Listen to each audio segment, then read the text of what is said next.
When you have the ability to transform a equation into a function, it makes it easier to be able to find different values for that function. For example, this one says, let's use the value x being 20, and then we could find our function value or our y value. This is very similar to what we did with arithmetic sequences when we could find any value in that sequence.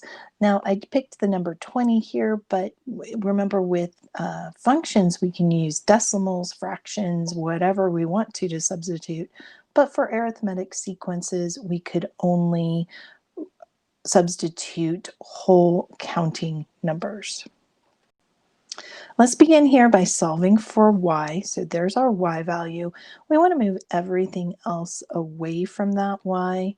So you can see right now there is nothing on the right side of my equation. I'm going to begin by subtracting the 32. Since 0 and negative 32, those are both like terms, both constants, I can go ahead and subtract and I get negative 32. Just the 4y minus x is left on this side. I need to move that x term over, so I'm going to add x to both sides. You can see I've moved the x by adding it. Since it was minus x here, I added x to both sides. And an important thing to note is you do want to write that x term first. So you don't need the plus anymore because it is positive, and then minus 32. My final step is to move this 4 by dividing it from both sides. I want to point out a few things before I do my division. Notice that I've got to divide that 4 from all of my terms on this side.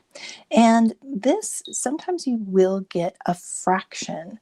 So just be aware that sometimes you can get a fraction, and let's take a look at what that looks like. So right here in front of the x, don't forget there's always that hidden 1. My 4's will cancel here.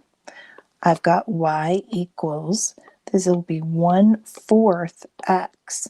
32 divided by 4 is negative 8. So now what I'm going to do is find f of 20.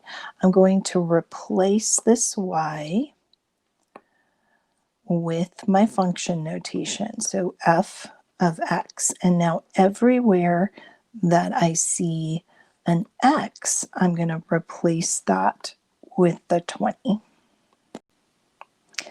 And my final step is just to work this out. 1/4 of 20 is 5 minus 8, and 5 minus 8 is negative 3. So f of 20 in this case, if I had an x value of 20, so if I were to graph that, my y value would be negative 3 if I did that as an ordered pair.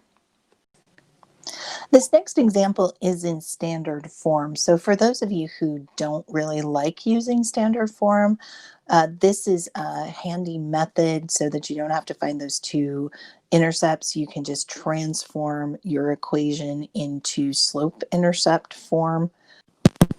Why don't you go ahead and try this problem? Go ahead all the way to the end. So substitute that 20 in, and let's see what you get for your final answer.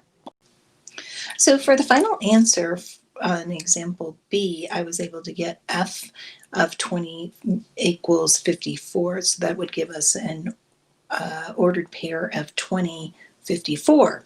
So let me show you the steps that I used to get there. First, I subtracted 9x from both sides, giving me negative 3y equals negative 9x plus 18. Really watch out for those signs. Keep the 9x negative, the 18 was positive, so that creates a plus. Divide negative 3 into all of your terms, which leaves us with y equals 3x minus 6.